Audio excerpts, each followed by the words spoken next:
Hey,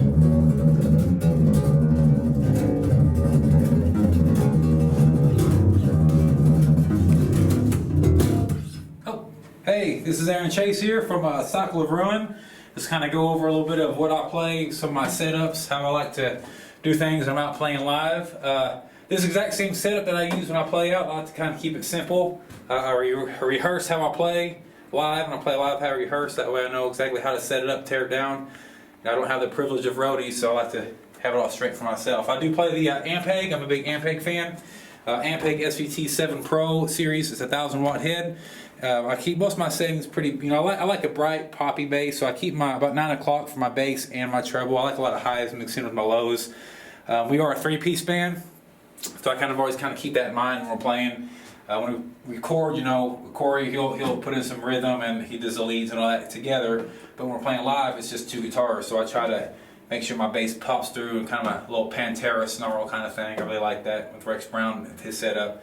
So I kind of try to mimic the cut through. When I play, I like to keep it real busy. I like to keep things like a little song, almost like a song within a song. I like real busy bass. I'm a big Iron Maiden fan. So if you listen to any kind of Steve Harris, how he always kind of plays a song within a song, I kind of adopt that kind of mentality when I play. My cabinet, it's a Ampeg 6x10. I do got 6x10s in here. I'll put this on one side of the stage, usually on my side. I do run another Ampeg here. It's this is my first half stack I ever had. It's been with me for about 11 years. It's a B series. It's a 4x10. I run this to Corey's side. He runs a cabinet of mine, and I run on his, so I can hear more of a good mix of bass and guitar on my side versus his. I do have a B1 Ampeg backup head. I can take this out with me. I don't use it because it doesn't have the most punch or power, of course, but you got to be ready. If this shuts down on me or we have an issue, I could at least plug this, throw this up there, and I could still play. If you're running in straight through the PA and you're not just pushing straight power, it's not too much of an issue. If you're playing a small venue and we're not going lined out, then I might be in a little bit of trouble, but that's all right. As far as my bass, I do, if you follow us any, I play a 6-string. I love Ibanez. I've played ESP in the past, but I'm a big Ibanez fan. This is a SR series.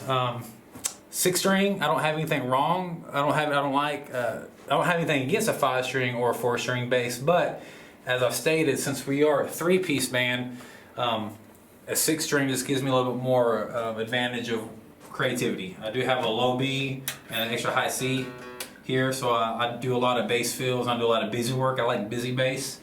I think that's this is my style. I always like to do something. I do a lot of bass fills, do a lot of runs, a lot of try to harmonize some with Corey when we play. So it gives me a lot more ability to kind of be creative. As far as strings go, I don't have an in particular set of strings that I just love. I've played Fenders. I played Super Slinkies. I do like a light gauge. I usually just go with the lightest gauge that I can get whenever I go buy them. I like them light because I can play a little quicker, a little more fluid, and not as thick to play when you're doing any kind of runs or transitions for any kind of arpeggios or any kind of high runs with Corey if we're sitting and going high. Down here on the ground, I do play a little bit of effects. I do have a Morley fuzz wall. If you've watched me play live, I do a lot of I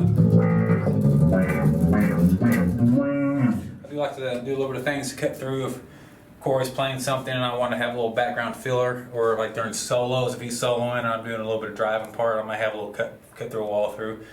A big Cliff Burton fan there, and he used the heck out of that during the 80s. If you know who Cliff is. If not, then just go ahead and stop watching the video now. So I have a chromatic tuner here. If you're a serious musician, you should always be able to tune on stage. You just turn that on and that cuts your sound off. You can tune. If you drop down or tune up in between songs, do that real quick. Go back, and then you're ready to go again. So no problem there. Let's see, picks. I'm really particular about my picks. So I use a Jim Dunlop nylon 1mm. That is my pick of choice. It's comfortable for me. It's got a little bit of bend, but it's not so much bend since I use thick strings for being a bass player. I'm not a finger player. Unfortunately, I just never picked that up. So helps me play without breaking them, losing them. I've broken a lot of big bass picks that I actually use for bass. I break them a lot. They did break and they break apart on me, but these Jim Dunlop nylons, they really hold up strong with me. So let's see, I don't think there's really much more to go talk about my rig. I think that's about it. And see you right there on the stage.